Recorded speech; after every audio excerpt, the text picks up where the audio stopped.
I felt I was able to do them both. But it's up to you, ultimately. Sorry, I don't mean to interrupt, but it's okay, when we already voted to approve your retirement.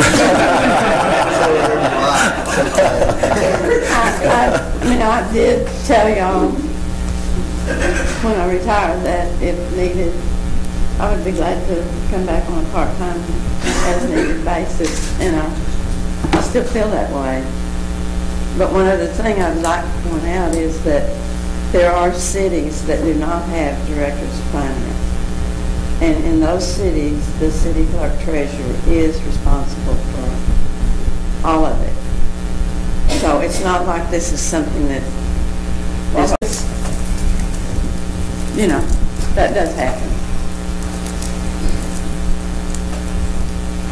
But I know that, again, at one time I was, as part of this budgeting process, I was looking at trying to get some additional help on the, really I say what I call the west end of the building, primarily for Wilma over there, just because with all of her duties as far as the minutes that have been increased of I guess the A&P and everything like that, she was that's needed. It's necessary. I was just thinking of a short-term solution, until elections. But like I said, ultimately it's up to y'all. If she wants to come back on a part-time basis when checks are signed and review them or whatever, or you want to hire a temporary person.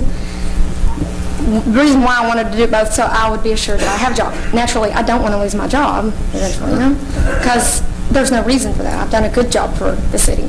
I've been dependable. I've been great attendance.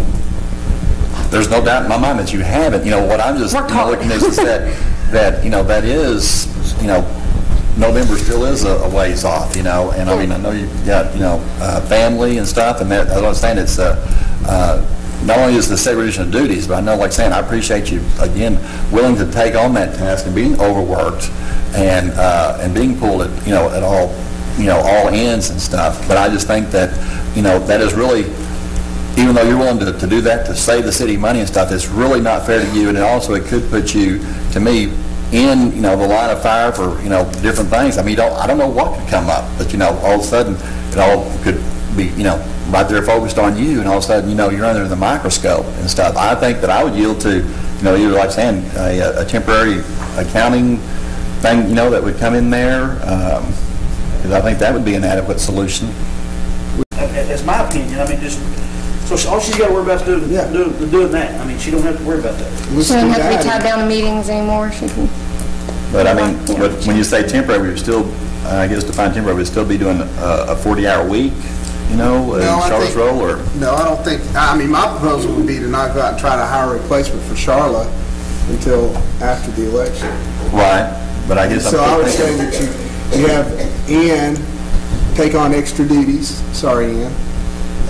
She's already said she'd be happy to. For Wilma retiring, and then have Wilma come in at Ann's discretion based on her assessment of what she needs in the way of help and assistance to cover Charlotte's duties. And then we'll pay Wilma an hourly rate. That $3. Wilma, would you rather have the city hire somebody temporary, or would you like to commit to that? I think we'd all feel more comfortable with Wilma doing it if she'd be willing to do it.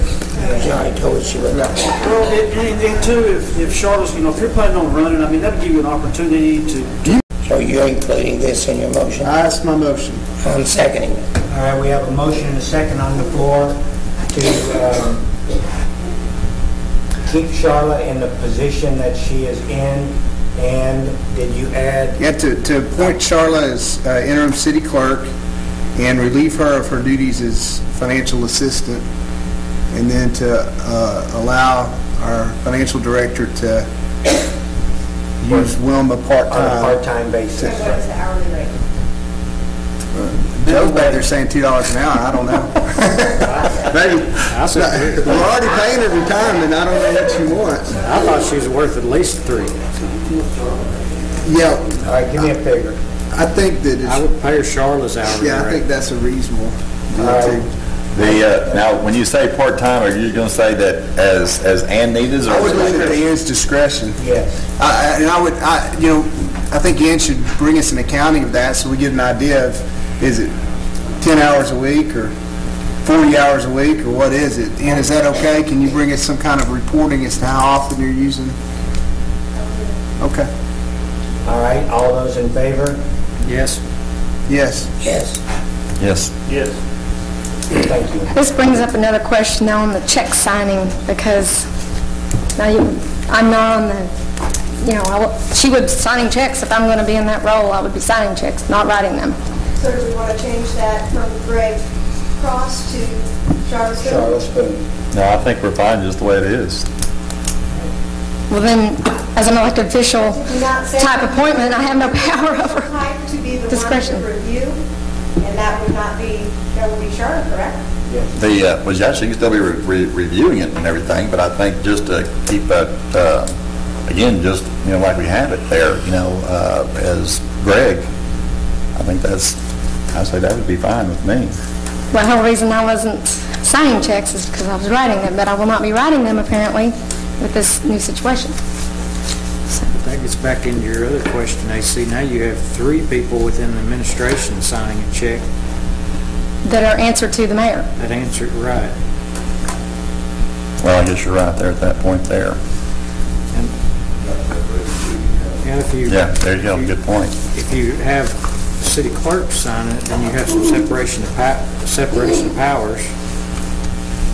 Well, you're right, I stand corrected there on that. So do we need But I'm fine with Greg signing a check. do we need a new, is that an ordinance? Did we add or? Ordinance. So we'll have to have a new ordinance. We'll leave it as it is until we Till have, next month? till special meeting that we're going to Yeah. call or next month. Sounds good.